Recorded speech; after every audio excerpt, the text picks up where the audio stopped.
Hello students, today we will go for the third sum of the second chapter, accounts of not-for-profit concern.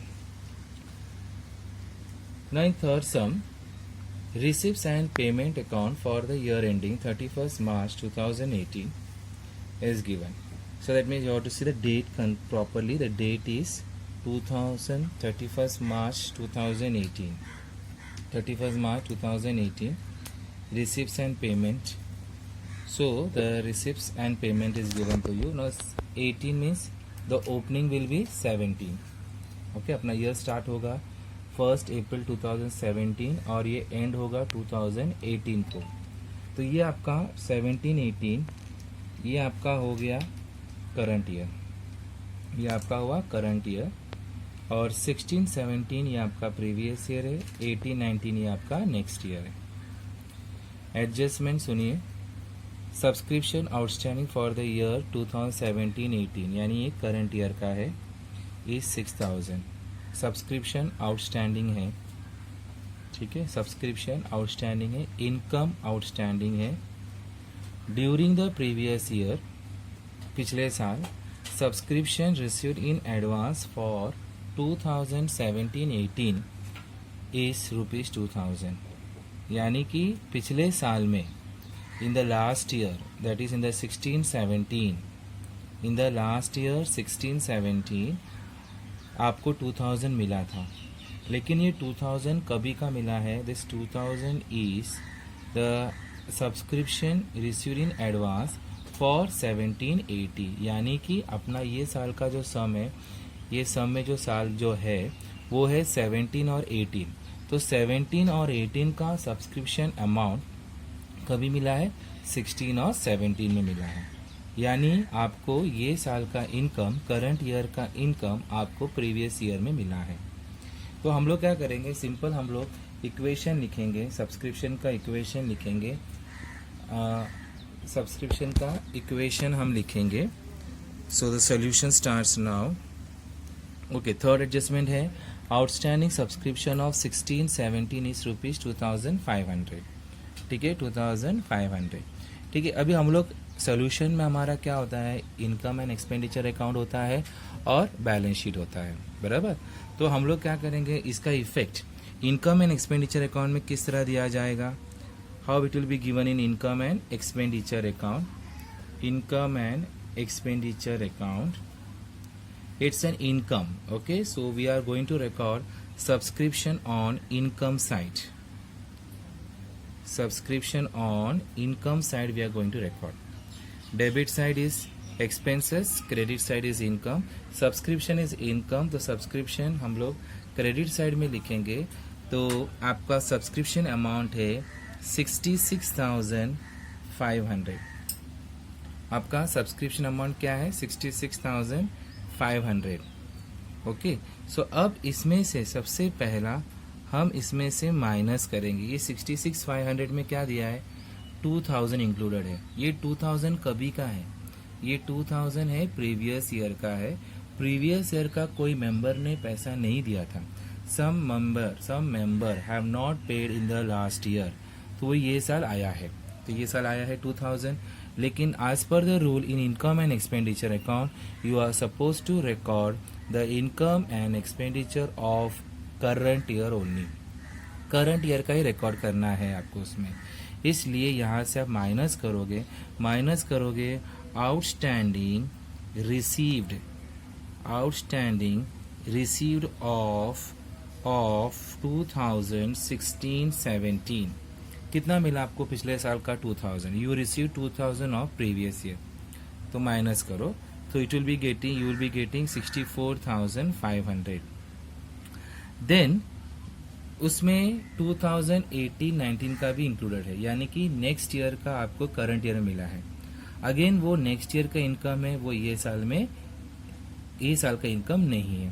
तो ये साल का income नहीं है, तो इनकम एंड एक्सपेंडिचर अकाउंट में से आप उसे भी निकालोगे, माइनस करोगे subscription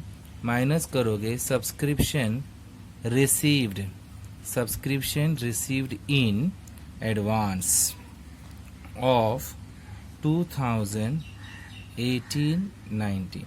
Subscription received in advance 2018-19 4,500, which will be 60,000. Minus करो subscription received in advance 2018-19 4,500, you will be getting 60,000.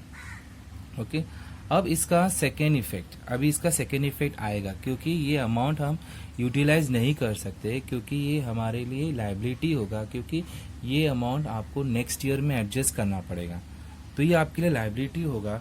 तो इसका सेकेंड इफेक्ट हम कहाँ बताएंगे? इसका सेकेंड इफेक्ट आप बैलेंस शीट जो होता है, बैलेंस शीट में ऑन लाइबिलिटी साइड आप लिखोगे सब्सक्रिप्शन, आप लिखोगे subscription received in advance, subscription received in advance 4,500. Got it? क्योंकि ये आपका इनकम नेक्स्ट ईयर का है, so we have to show this subscription received in advance in balance sheet liability side, क्योंकि ये करंट ईयर का इनकम नहीं है. ओके तो पहला इफेक्ट क्या करोगे? आप माइनस करोगे और सेकेंड इफेक्ट कहाँ लिखोगे? इसको बैलेंस शीट के लायबिलिटी साइड में लिखोगे subscription received in advance 4,500. Okay now we come to adjustment number 1. Come to adjustment subscription outstanding for the year 17-18. 17-18 current year है, ये करंट ईयर का इनकम है, तो करंट ईयर का इनकम है तो आप इसमें ऐड करोगे, ये करंट ईयर का इनकम है तो इसमें ऐड करोगे outstanding subscription, outstanding subscription of 2017-18. Outstanding subscription of 2017-18. What is the amount of it? The amount is 6,000. आप इस 6,000 को प्लस करो, you will be getting 66,000.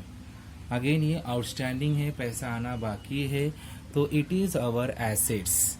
तो आप बैलेंस शीट में सेकेंड इफेक्ट कहाँ लिखोगे? बैलेंस शीट में आप एसेट साइड में लिखोगे outstanding subscription of 2017-18. Outstanding subscription of 2017-18, which is outstanding subscription of 2017-18 is 6,000. Clear? उसके बाद है second adjustment. During previous year, subscription received in advance for 2017-18 is 2,000. इसका मतलब क्या हुआ? पिछले साल में ये साल का सब्सक्रिप्शन अमाउंट एडवांस में मिला था, यानी लास्ट ईयर में, यानी वो इनकम कभी का है? वो करंट ईयर का इनकम है जो आपको पिछले साल में मिला है. वो सब्सक्रिप्शन अमाउंट जो मिला था लास्ट ईयर 2,000 रुपीज, वो करंट ईयर का था, ये साल का. कोई मेंबर ने क्या किया? एडवांस में दे दिया, तो वो इनकम कभी का है? वो इनकम करंट ईयर का है. तो आप क्या करोगे? करंट ईयर का है तो आप ऐड करोगे सब्सक्रिप्शन रिसीव्ड इन एडवांस इन 2016-17, यानी पिछले साल में मिला एडवांस में. ठीक है, वो कभी का है? वो ये साल का है, तो आप इसे ऐड करो 2,000. अब तुम्हारा टोटल ये साल का जो सब्सक्रिप्शन अमाउंट है वो है 68,000. ये आपका है 68,000. क्लियर हुआ? फिर last adjustment number 3. Outstanding subscription of 2016-17 is 2,500. ये बहुत ध्यान रखना है यहाँ पर देखो क्या बोला है कि गया साल का आउटस्टैंडिंग सब्सक्रिप्शन यानी लास्ट ईयर जो 16-17 है, वो 16-17 का जो सब्सक्रिप्शन जो है 16-17 का जो सब्सक्रिप्शन है वो कितना आउटस्टैंडिंग था? 2,500 था. 16-17 का जो सब्सक्रिप्शन आउटस्टैंडिंग था वो कितना है? 2,500 है. 2,500 है. तो लेकिन पिछले साल का हमें कितना पैसा मिला है? सिर्फ 2,000 मिला है. पेंडिंग अमाउंट 2,500 है, लेकिन आपको मिला कितना? 2,000 मिला है. इसका मतलब 500 rupees is still pending. 500 rupees is still pending. So that is our asset. So we write here outstanding subscription.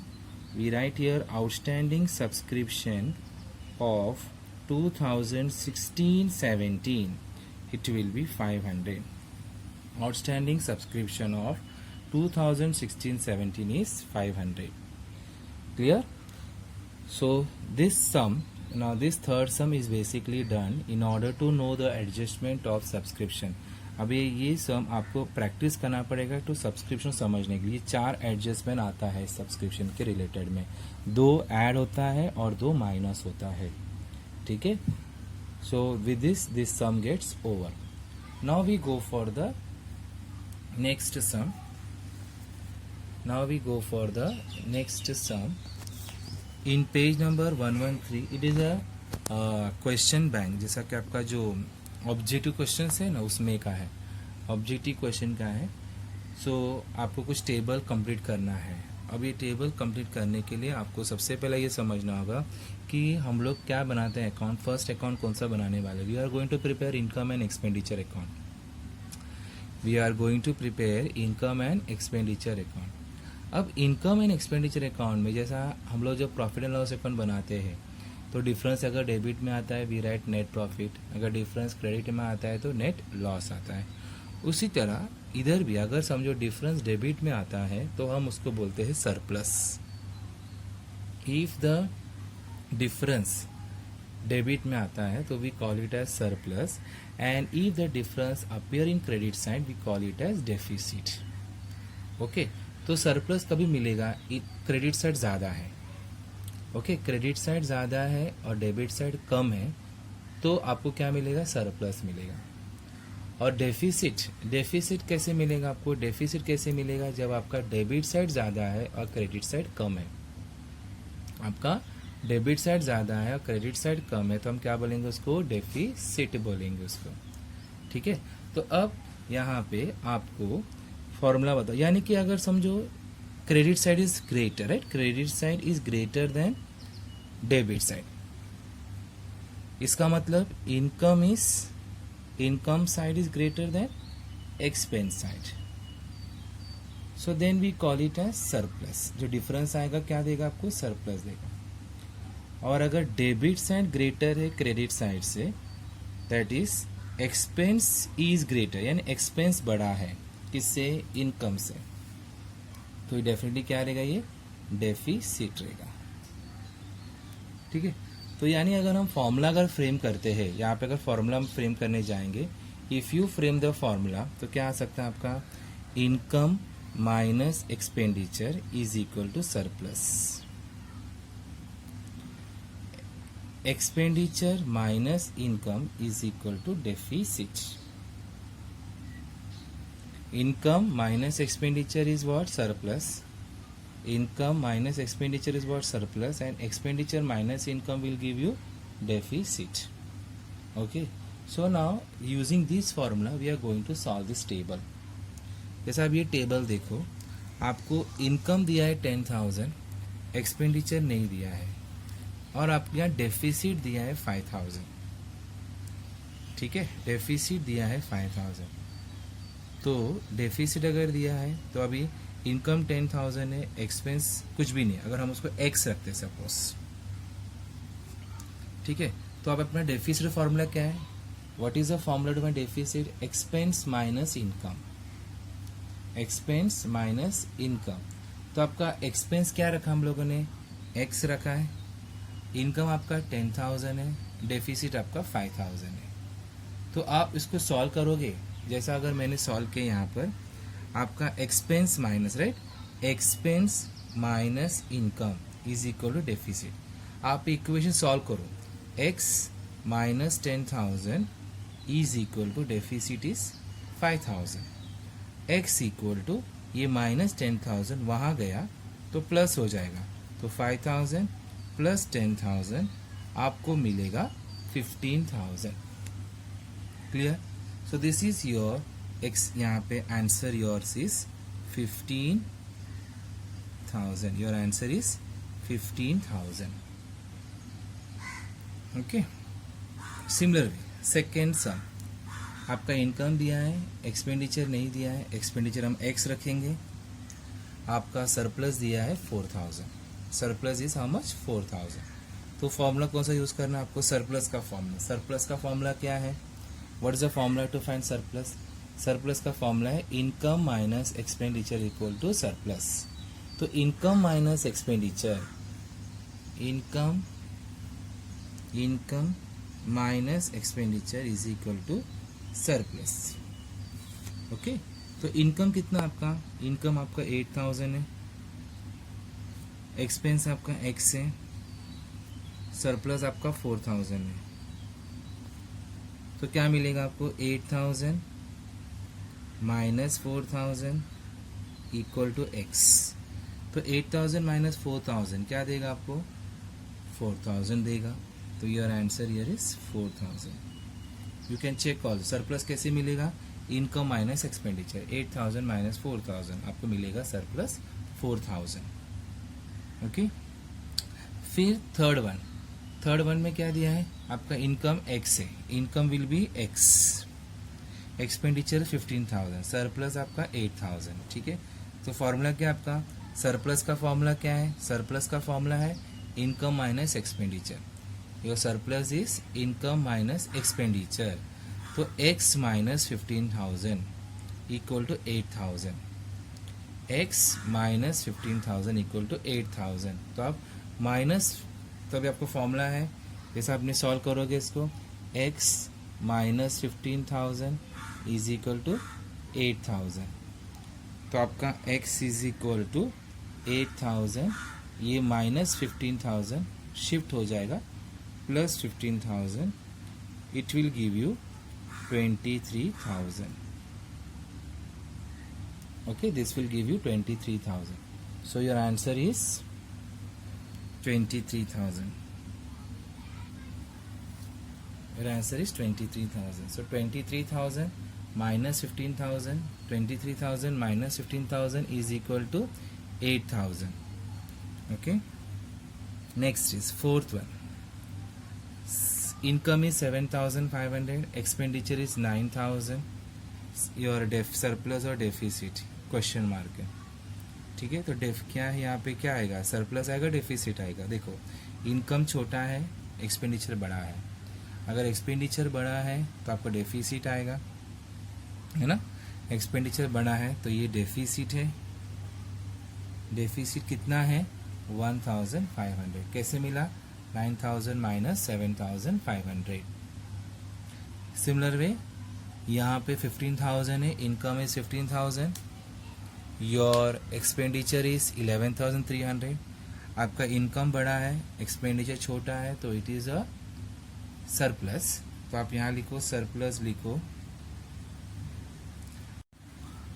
So surplus is 15,000 minus 11,300, it comes to 3,700 rupees. This is surplus. Okay, so this sum gets over. Now we go for the second sum. Salaries paid during the year. Okay, now salaries paid during the year. So now in that total paid is 1,100. In that it is prepaid. Prepaid is 100 rupees. यानी expenses in prepaid. तो prepaid हो गया है, तो prepaid क्या करते हैं हम लोग, we have to subtract. So 1,100 minus 100, it comes to 1,000 rupees. Second one 2,700, it is prepaid. So prepaid minus करना पड़ेगा, तो 2,700 में से क्या माइनस करेगा, तो 2,000 आएगा, because prepaid expenses we subtract. So 2,700 from 2,700, what will you subtract to get 2,000? You will be subtracting 700. Then 8,250 rupees. Prepaid is question mark. Amount is 6650. So from 8,250, what will you subtract to get 6,650? So it comes to 0.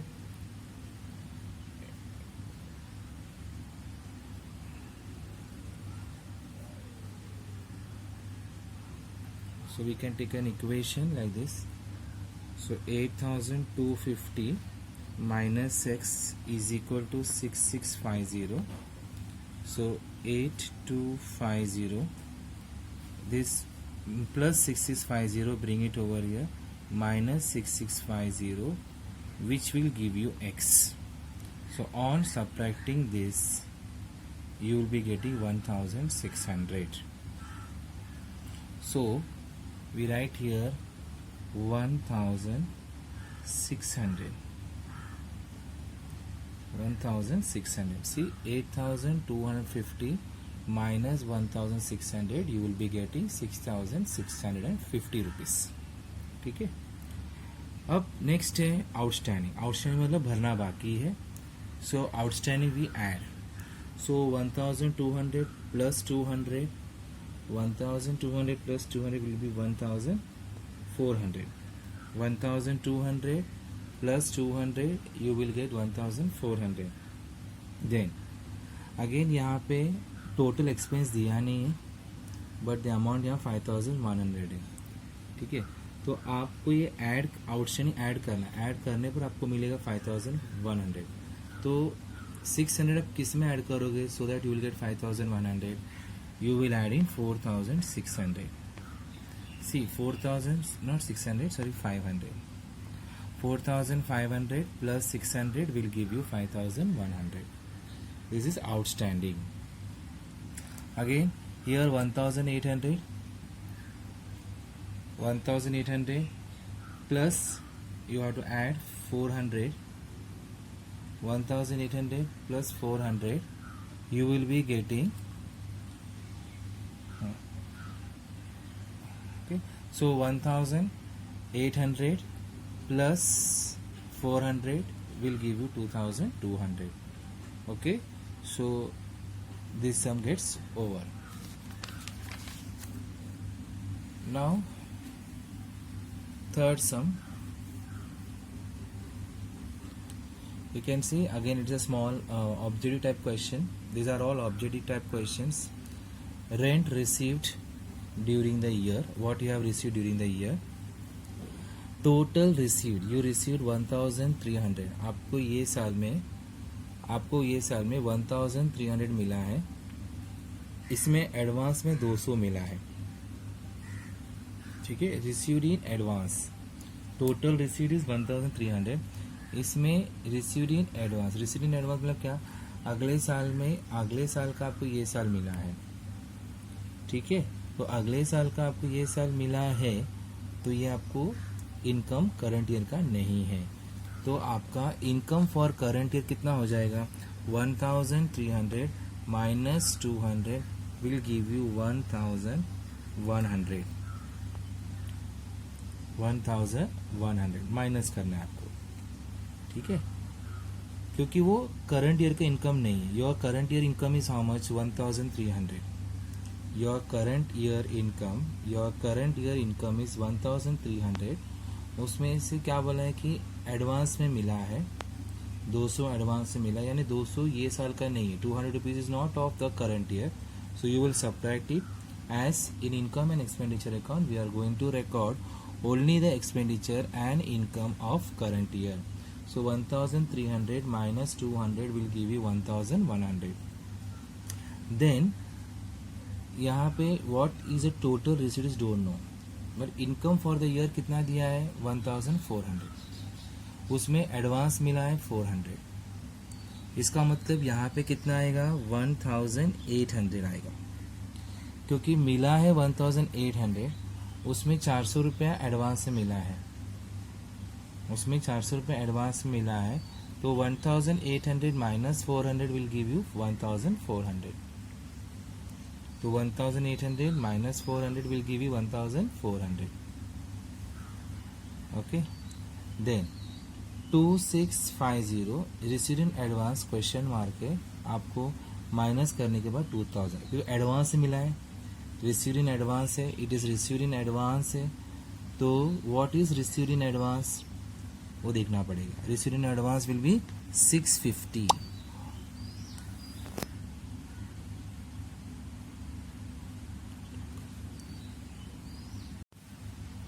Okay, so your total received is 2650. This year you received 2650 rupees.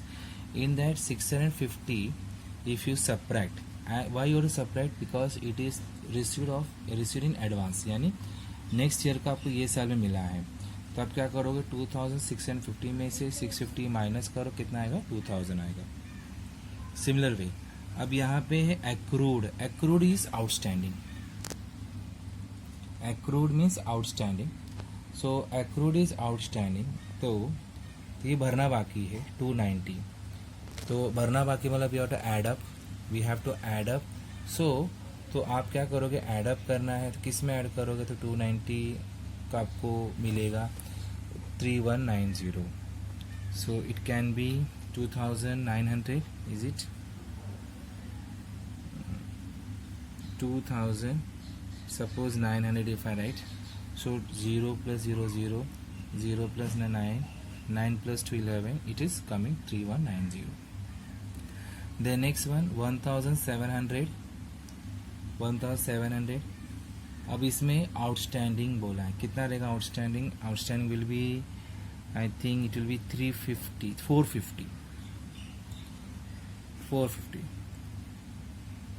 So 1700 plus 450, you will be getting 2150. Again ये 2600 मिला है, outstanding है 500. So 2600 plus 500, you will be getting 3100. 3100. Okay, so this get over. Now the next one, G, objective question only. G. So G, calculate the following. This we have done in final account. क्या दिया है देखो, 10% depreciation on furniture rupees 50,000 for 3 months. यानी कि आपको depreciation charge करना है. You have to charge depreciation on furniture. So what is the cost of furniture? You see 50,000.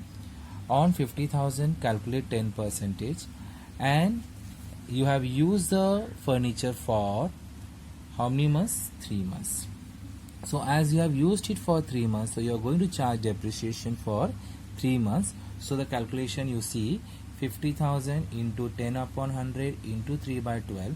On solving this, this gets 0 cancel, this 0 get cancelled, this 0 get cancelled, this 0 get 3 ones are 3, 4s are 4 ones are 4 ones are 4, remaining is 1, 10, 4 2s are 8, 0. So how much will be getting? 1250. 50,000 into 10% into 3 by 12, so it will come to 1250. Second adjustment, 12% per annum interest on bank loan. You have taken a loan from the bank for 80,000 rupees. So you have to pay interest at the end of the year. You have to pay interest at the end of the year. So 80,000 into 12 upon 100. 80,000 into 12 upon 100. On solving this, 800 into 12. 800 into 12, 8 to the 16, 8 ones are 8, 9. You will be getting 9,600. This is the interest. Okay, so 12% per annum interest on bank loan, rupees 80,000 for 1 year. Means you have taken a loan of 80,000 at the rate of 12% per annum. So at the end of the year, what is the rate of interest? So 80,000 into 12 upon 100, you will be getting 9,600. Then the third sum, opening stock of stationery. Opening stock of stationery is rupees 5,000. Purchase of stationery 7,000. ये opening stock कैसे मिला आपको? previous year में जो भी stock, the stock whichever is not used last year, which we are going to use it for the current year. So opening stock of stationery is 5,000. Purchase stationery, because this stationery what you have purchased, it will not be sufficient for the business for this year. So you need to purchase more. So we have purchased more stationery, 7,000 rupees. Outstanding stationery bill. There is a pending bill which is given the adjustment outstanding stationery bill is ₹12,000. Closing stock ₹1,000. Closing stock is what? The stock which is unused. तो वो हम कहाँ दिखाएंगे? Balance sheet के asset side में दिखाएंगे. तो income and expenditure account में हम क्या कैलकुलेशन करेंगे? इनकम एंड एक्सपेंडिचर अकाउंट में what is the calculation? In income and expenditure account में व्हाट इज द कैलकुलेशन? सी, पहला कैलकुलेशन ये है कि ये आपको डेबिट में लिखना है because it is an expense. You have to write in debit side because it is an expense.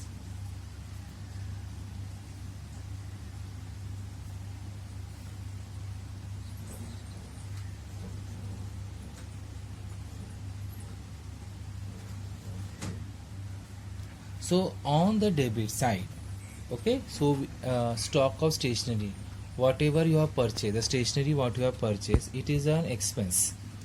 Okay, so why we are solving this? We are solving this in order to find out the stationery consumed for the current year. आप current year में कितना stationery consume किया है? What is the amount of stationery consumed this year? So opening stock of stationery, आपके पास गया साल का स्टॉक कितना था? ओपनिंग स्टॉक ऑफ स्टेशनरी कितना था? गया साल का स्टॉक 5,000. उसमें आपने ऐड किया परचेजेस जो आपने देखा होगा, जो आपने ये साल परचेज किया. ये साल आपने कितना भाई? 7,000. तो ये 7,000 आप क्या करोगे? ऐड करोगे. परचेज किया, ठीक है. तो आपका कितना आया? 5 + 7. ठीक है, 5 + 7 ये आपका ऐड करना है. प्लस आउटस्टैंडिंग बिल, आपका आउटस्टैंडिंग कितना है? 12,000. तो ऐड करो. 5 + 7 इज 12 + 12 इज 24,000. इसमें से क्लोजिंग स्टॉक माइनस करो, इसमें से स्टॉक माइनस करो. 24,000 1,000 will give you 23,000. 24,000 - 1,000 will give you 23,000. ये आपका हुआ stock of stationery consumed this year. So this 23,000 is the stock of stationery which is consumed this year. That is opening stock of stationery. Clear? So with this sum, that is objective type question, whichever is little difficult to solve, I have solved. Then we will proceed with the big sums.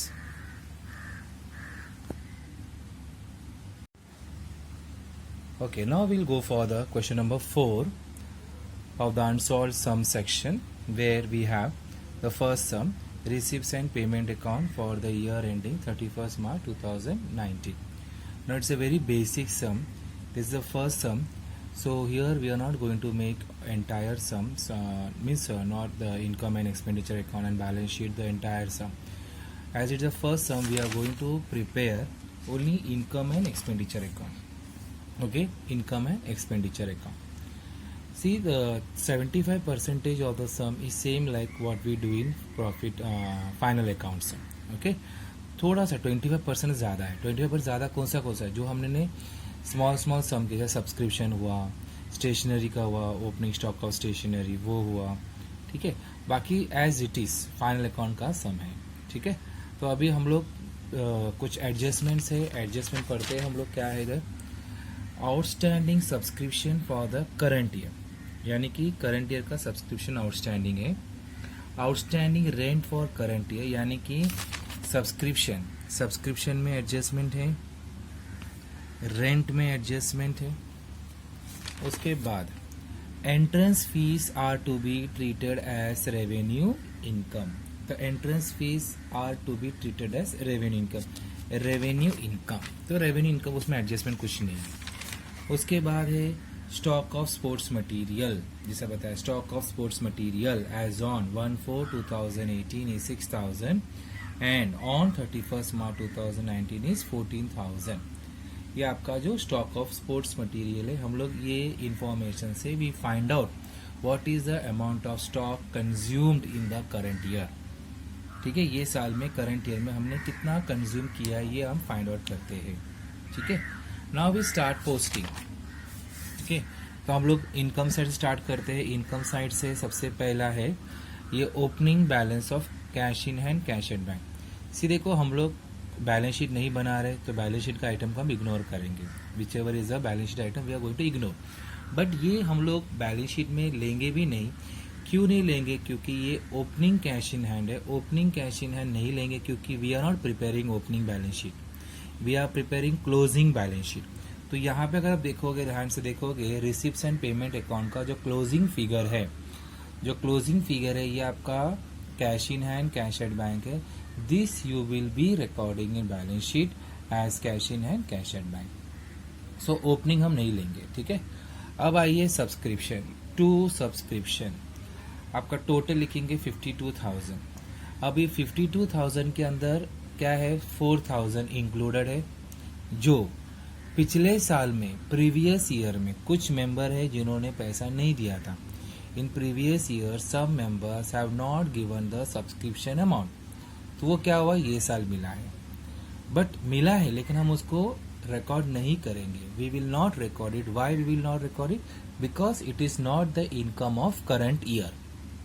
Okay, again here in this you have 3,500. Now 3,500 is the income, is the subscription received for 19 and 20.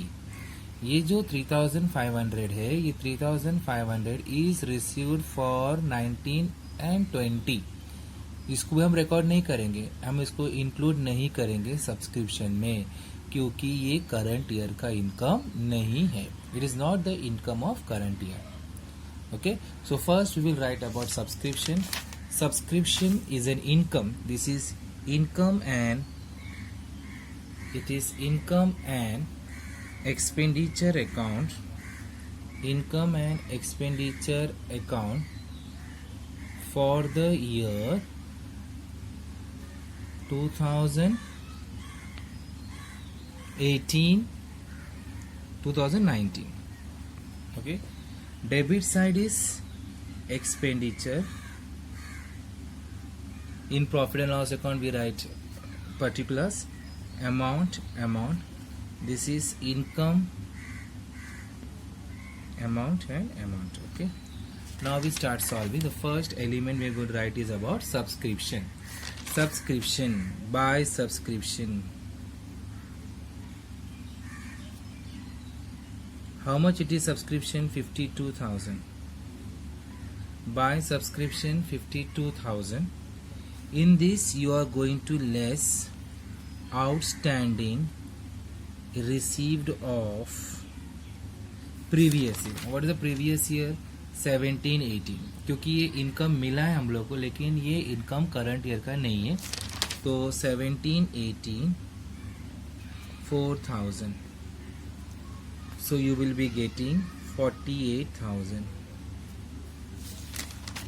उसके बाद है 19-20 का मिला, next year का मिला है 3,500. इसको भी हम माइनस करेंगे, less subscription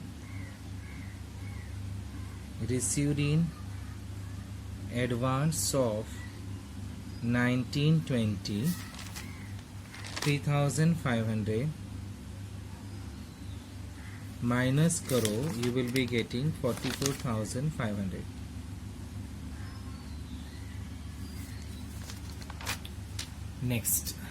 Next is entrance fees. Entrance fees is a income.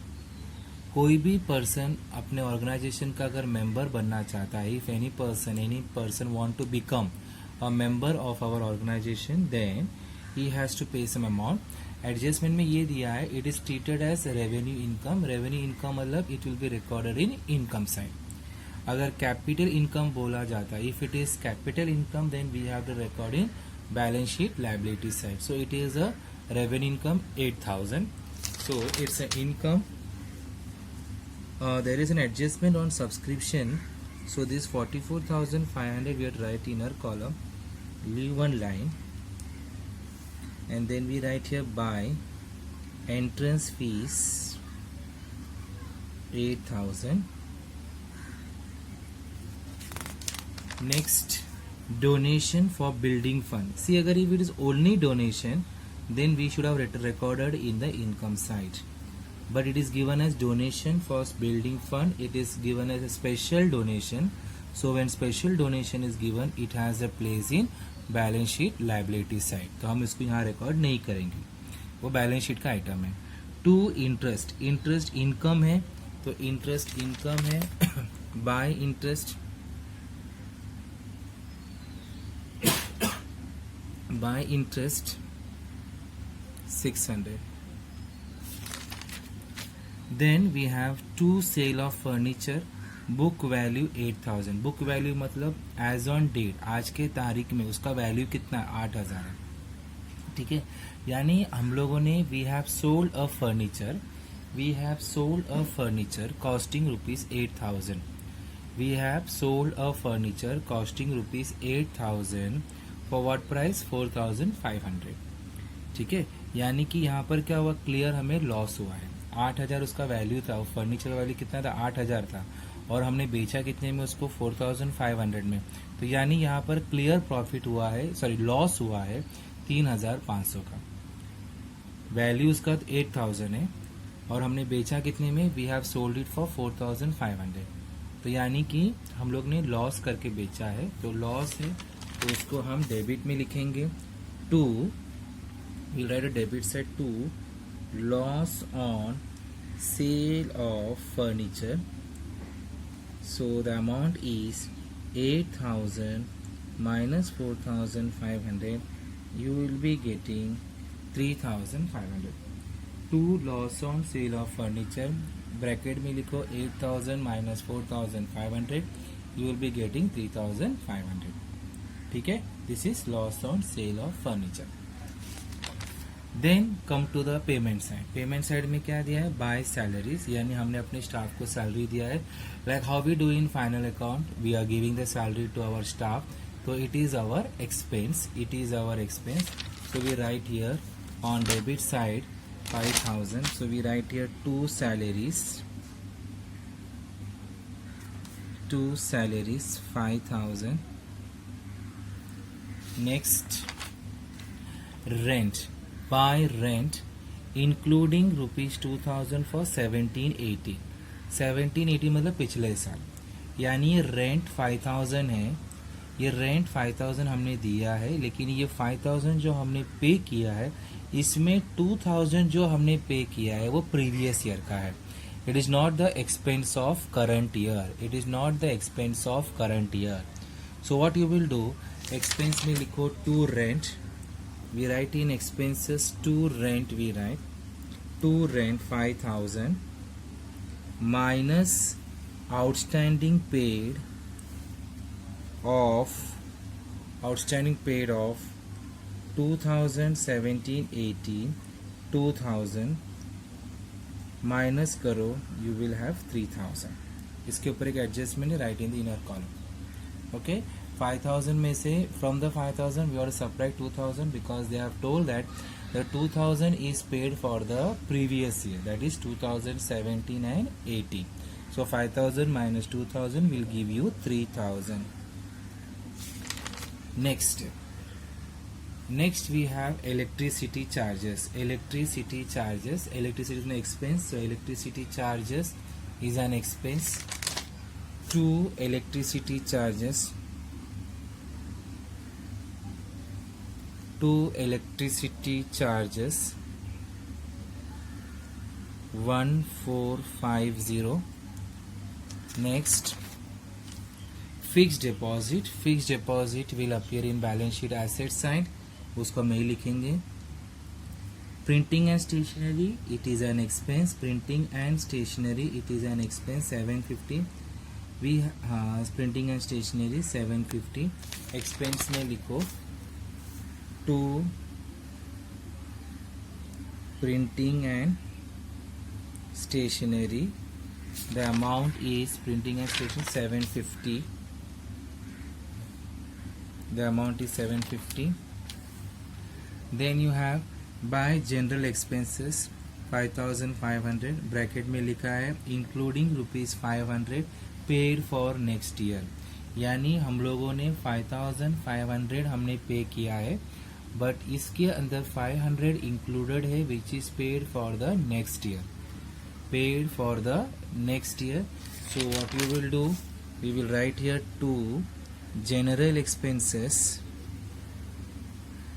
5,500 less paid for 1920, that is next year 500, so it comes to 5,000. यानी इससे हम लोग ये समझ में आ रहा है कि हम लोग इनकम एंड एक्सपेंडिचर अकाउंट में whenever you record anything, जो भी आप रिकॉर्ड करते हो, you have to record it for the current year. उसमें प्रीवियस ईयर का या नेक्स्ट ईयर का कुछ भी नहीं होना चाहिए. We have to record only the expenses, only the income for the current year. So to general expenses 5,500 bracket में उन्होंने क्या इंफॉर्मेशन दिया है, what is given to you including rupees 500 paid for next year. Next year के लिए पे किया गया है which is 500 rupees. तो आप क्या करोगे, वो माइनस करोगे 500. so 5,500 minus 500 will give you 5,000 rupees. The next one is about sports material. अगर आपने देखा होगा हमने जो स्टेशनरी का जो हमने एडजस्टमेंट किया था, सेम एडजस्टमेंट आपको ये करना है जिसके पहले वाला समय जो बताया था मैंने. तो यहाँ पर ये स्पोर्ट्स मटेरियल इतना परचेज किया है 40,000 का. 40,000 का हमने स्पोर्ट्स मटेरियल परचेज किया है. We have purchase the sports material for 40,000. तो अभी हम लोग को एडजस्टमेंट इसके ऊपर करना है. सबसे पहले लिखना है to opening stock of sports material. कितना है opening stock of sports material, पहले वो आपको इधर मिलेगा.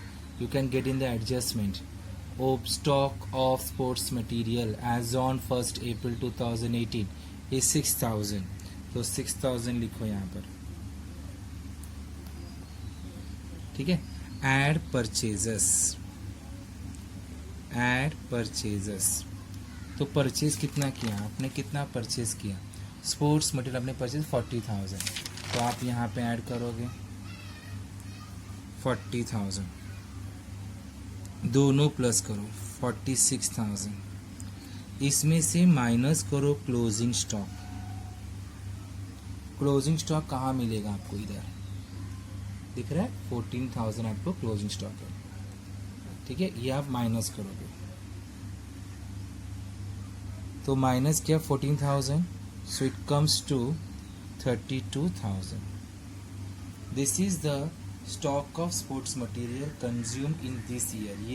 ये साल में हम लोगों ने टोटल स्पोर्ट्स मटेरियल हमने कितना कंज्यूम किया है 32,000.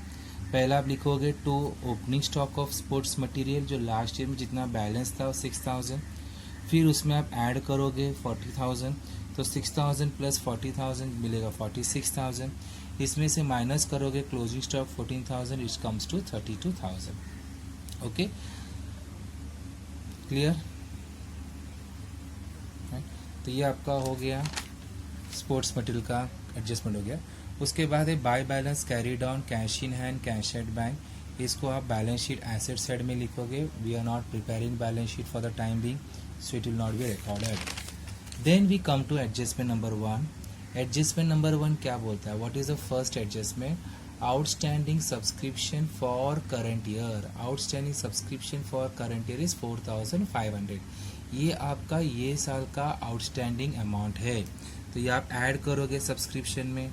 ऐड आउटस्टैंडिंग ऑफ 18-19 कितना है 4,500. तो आप प्लस करोगे 4,500, it comes to 49,000. 44,500 plus 4,500, it comes to 49,000. इसका सेकेंड इफेक्ट आएगा बैलेंस शीट के एसेट साइड में, क्योंकि ये आउटस्टैंडिंग इनकम है. तो it will come in balance sheet asset side. Second effect balance sheet asset side.